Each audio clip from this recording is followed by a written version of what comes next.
As always, Ted, kick us off. Who do you have as your winner of the weekend? Well, it was awesome to see Kelvin Sampson, Hollis Price, those guys back in the LNC. It wasn't great to see them wearing a different uniform, but it was cool to see those guys back. And we got one hell of a basketball game. We came up short, but it was a great effort by our guys. We were hitting threes. We were playing defense. We were running the floor. We were generating offense. What a game. Stood toe to toe with the number one team in the country. Just came up a little bit short on a really, really nice last second quick shot by Houston to get the win. Really fun game. Wish we would have came out on top, but still, like I know we hate the moral victory thing, but we played top notch basketball on Saturday. I think despite the loss, it is I don't know, it felt as well. It felt like that's as well as they've played in a while. Yep, I agree. A And bunch of guys, not just one or two, the whole group. and sometimes like Sam Godwin, for example, Great game. where has that guy been? And sometimes you need the number one team in the country to come to your house to bring that out of some guys. And my hope is, even though they lost the game, the way that they played, the physicality that they played with, the intensity that they played that game with, hopefully those guys are like, guys, we should do that more often. When we play that way, we're pretty damn good. Scoring Yeah. 85 against Houston is impressive. Yes, it is. Really, really impressive. And once again, I'm not here celebrating the loss. That's not what I'm doing. But my hope is the way that they played against, in my opinion, the best team they've played all season long. I I hope that they look at it in the way that they battle and go, guys, we're a pretty damn good basketball team if we play this way. Yeah. Hit a lot of open looks. Like that's been one of the things. Like you can hammer them on all kinds of stuff, but it comes back to making your quality looks. And they made a lot of quality looks. And that's the difference to me. I mean, you can, if you're just going to break it down to one thing, for me, it's making a lot of those threes, finding ways to get guys open for some of those looks. And it was fun to watch. I was admittedly after what we score 45 against Iowa State or something like that. It That wasn't good. that game, watching that game made me sad. Just I as a know. basketball fan, I especially know. as an OU basketball fan, that was a tough watch. And It that's was. why the Houston game was so refreshing for me, because I'm with you, man. I watched that Iowa State game and I walked away from it going, I'm sad. Like it Yeah. was a sad It's like performance. I know we're better than that offensively, but we ain't gonna find it against Houston, and that's where I was wrong. We did, and that's what makes. I mean, it was a great game, start to finish. I mean, that was how many lead changes I remember they were saying it during the broadcast. Lead changes and ties. It was just nonstop the entire game. Fun, really fun. What a game. What a night. I wish I would have been there. Yeah. I felt the same way. And if Shed doesn't hit that shot, who who knows, man? But that was some really nice play. And that's a really good Houston team. But I think anyone I don't think you can watch that game and come away from it going, "Oh, you doesn't shouldn't play in the tournament." Right. I and once again, you're not going to get credit for that loss, but just the way that they played, how good they looked offensively against arguably the best team in the country. I think there were probably a few people out there that were going, "Okay, is OU really a tournament team?" There's this conversation that's taking place now. Is the Big 12 a little inflated and all those types of stuff? But I don't think you can watch what Porter Moser's group did on that floor in that game and go, yeah, that team doesn't belong in the tournament. Yeah. Well, I know they win one more. This is what's crazy. And I know that the beginning of this season, I think, changed a lot of people's perspective on what we've witnessed here. If they beat Cincinnati or Texas, that's a 20 win season. You know the last time they won 20 games? Final 4 year. 16? 2016 is the last time they won 20 games. Wow. Yeah. So that kind of brings it into perspective a little bit that this team has played better than like bring up the schedule from last year. Okay. I mean, they've, they're better than like our hope. Like it's been changed because we were top 10 to start the season. Right. And then it's made things like hard on us as fans to watch it. You feel like it's supposed to be this thing that you know maybe they were never should have been put in that position in the first place, but they are a good competitive team, tournament team, and I think one more win, if they get to that 20 win mark, should lock them into the tournament. But I guess you never know. I'm with you. I I had a lot of fun watching that game. I know. I had so much It's more great. fun.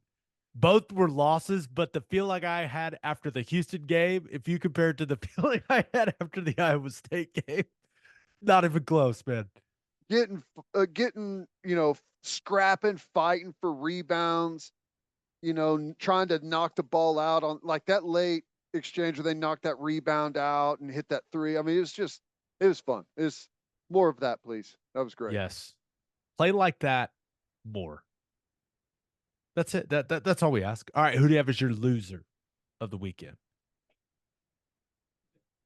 All good things must come to an end, I suppose. OU softball takes the first loss. So 71 in a row. yeah, I I don't think it's a bad thing that that streak is over. agree. Would I prefer it not happen against Louisiana? Probably, but I also don't know much about Louisiana softball program.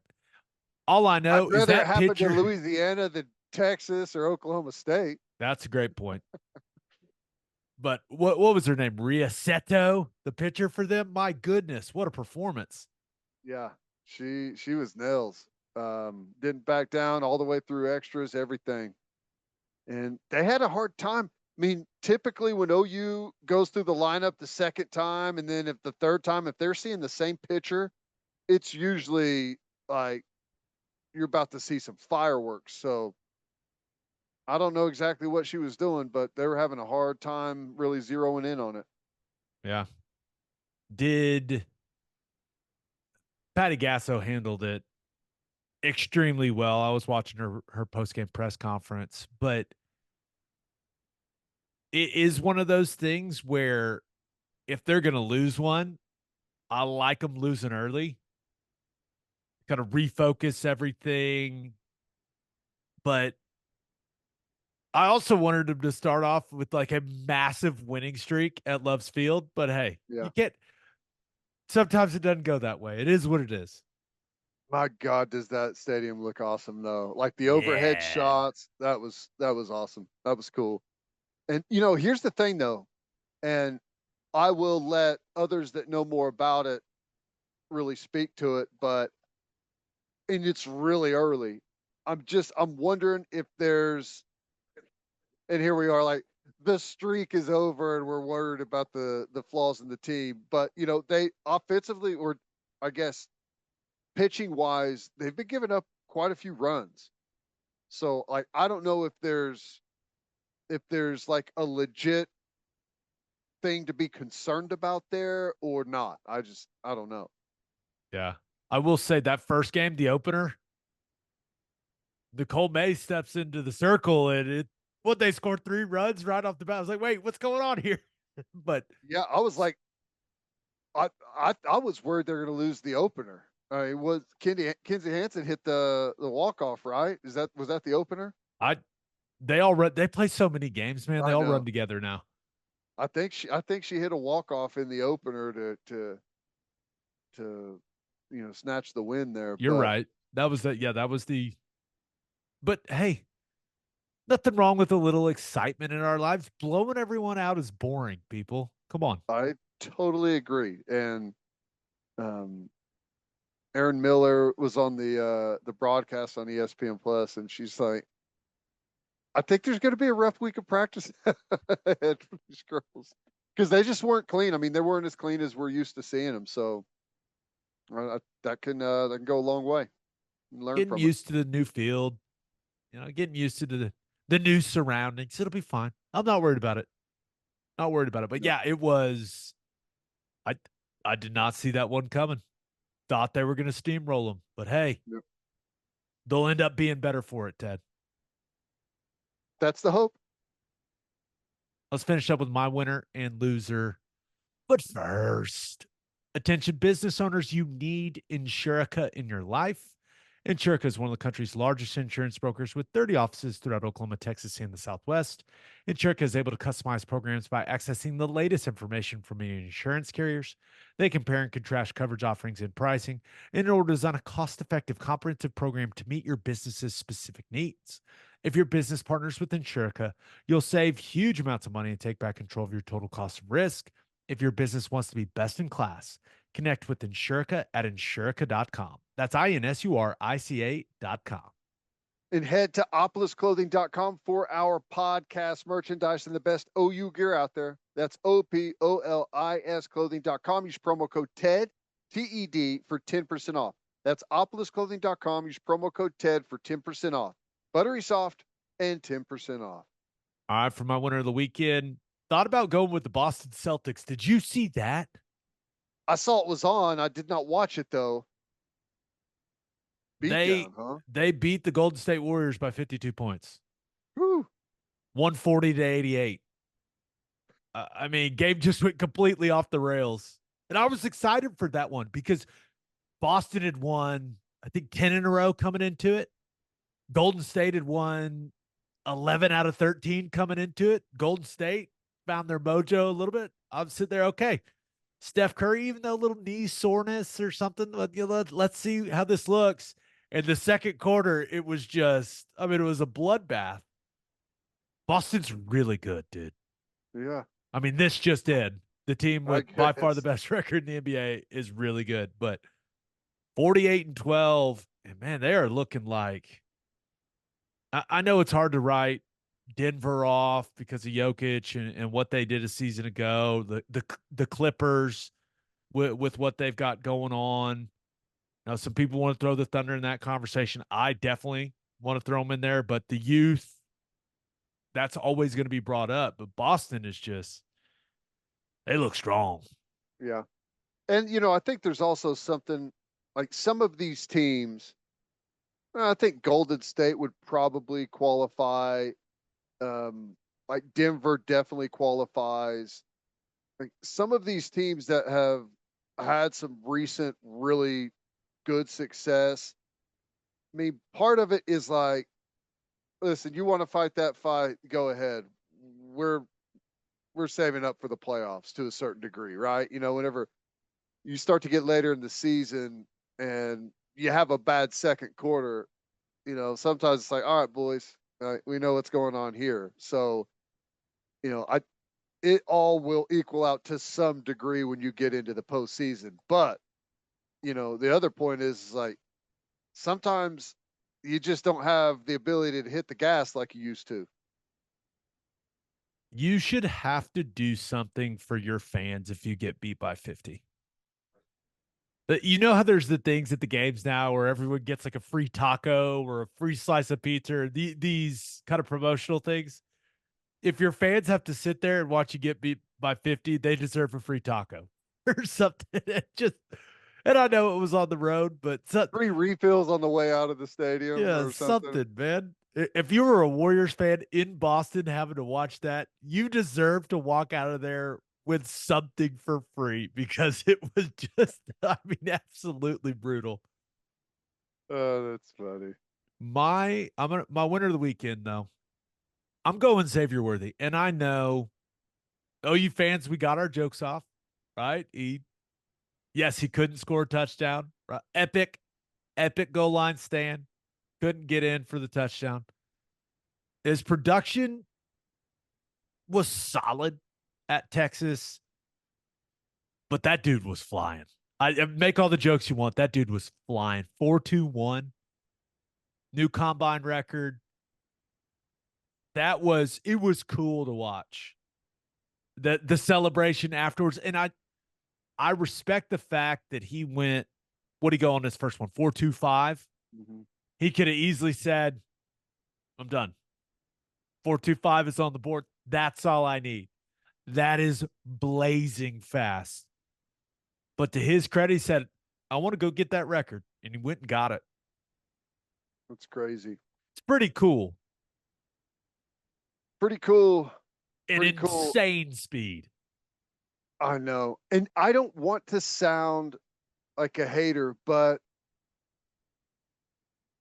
does he play that fast? Like some guys, you look at them and you're shocked that they aren't faster than what they are. Like, and I'm in no means am I saying that he's slow, but I never would have guessed that. Like, if you would just ask me, and I don't know, I never would have guessed that guy's capable of the combine record. If you would have asked me, hey, what do you think he's going to run? I would have said 4.37. Right. Yeah, that's basically what I'm saying. I've never seen a play from him where I was just like, oh my God. Well, like that guy's clearly the fastest guy on. A couple years ago when he took the first pass of the game, 75 yards right down the sideline, he looked pretty fast.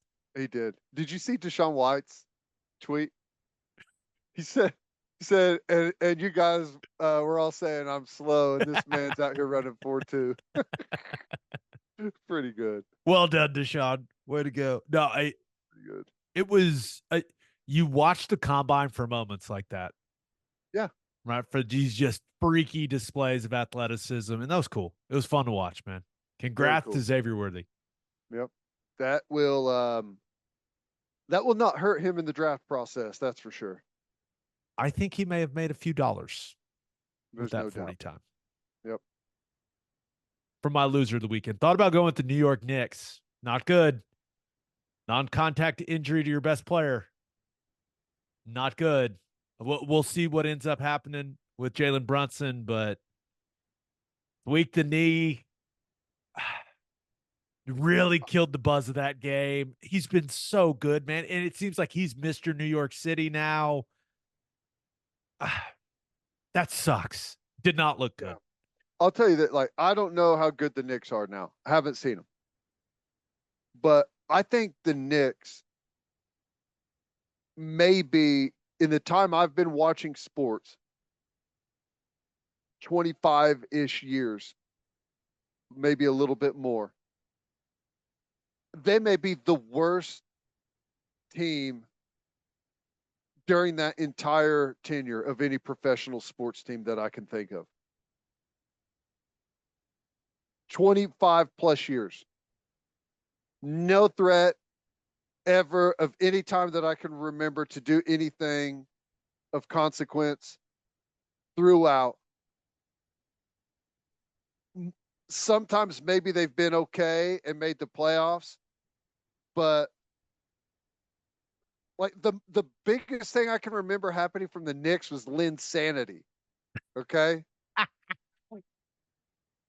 mean, hasn't everyone in the NBA kind of had their turn at one time or another for the most part, except for them? They lost in the Eastern Conference Finals in 1999. And that's about the time I'm talking about whenever I started watching basketball. Yeah, or watching sports. And I don't believe they've been back to the conference finals since. So yeah. It hasn't gone particularly well. And it's New York City. Like, Oh, you're going to play for the Knicks. Like that's said, like that's supposed to be like some good thing. That's a horrible thing. It's terrible. I don't know. Just was thinking about it. They were having a solid year.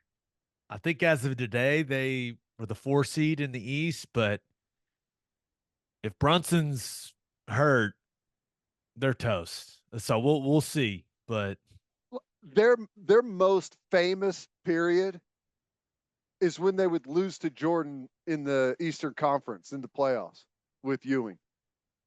that happened to a lot of people, though, to their defense. I know. I'm just saying, like that was like their heyday, you know,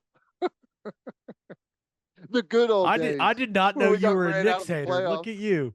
Well, I'm not. I'm just. It's. I think it's interesting. It is. But my loser of the weekend, the 12-team college football playoff.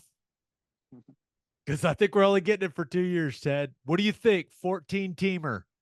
Some of these details, and these are just reports, nothing's finalized, but multiple reports that the SEC and Big Ten would get 3 automatic qualifiers from each of their conferences.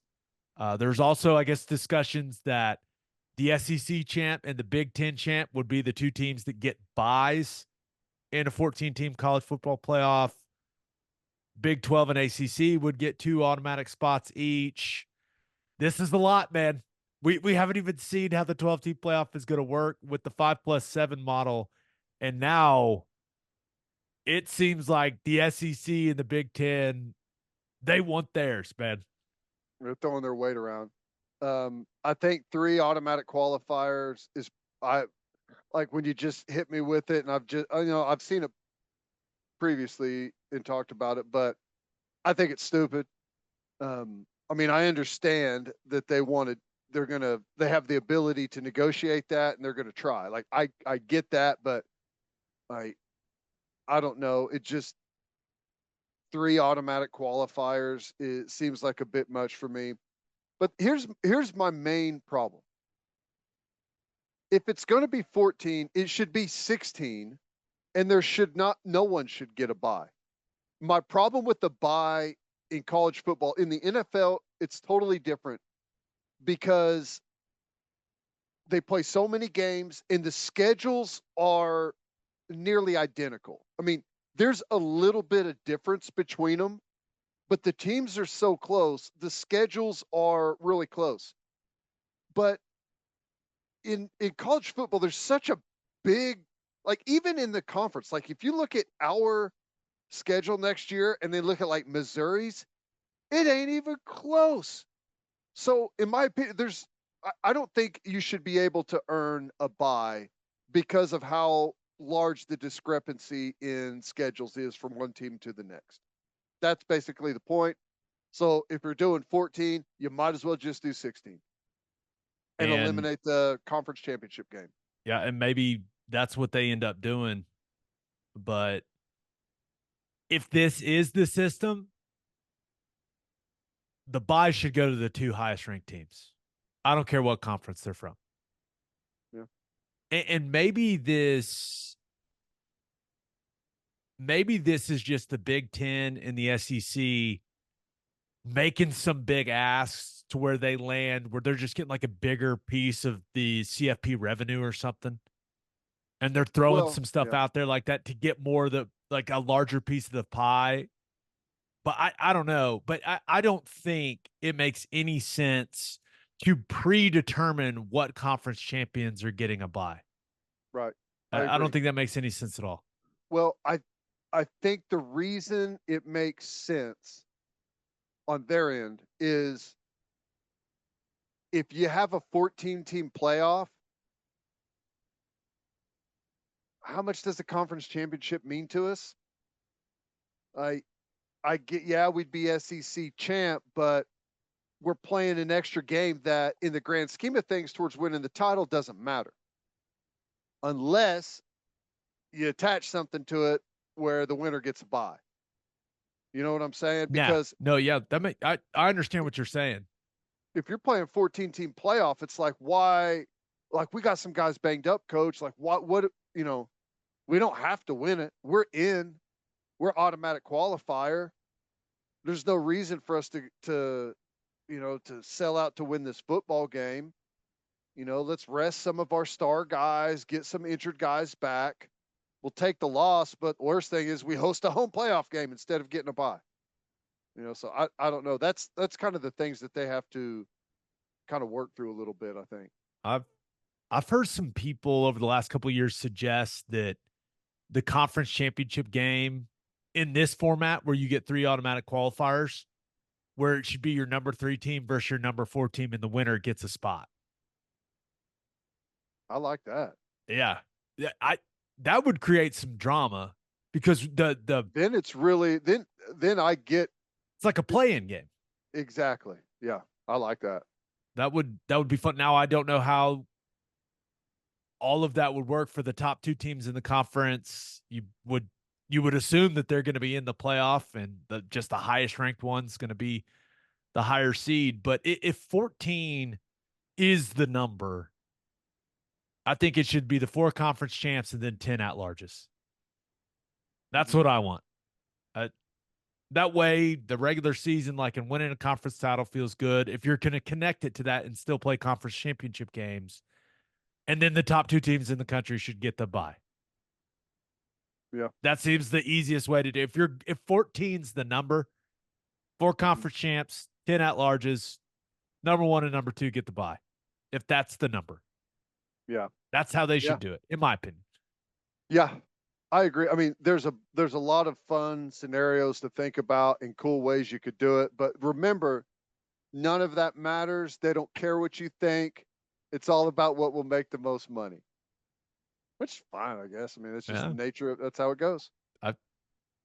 We're gonna watch and talk about it. That's what I know. No matter how many they could throw us a 32-team playoff.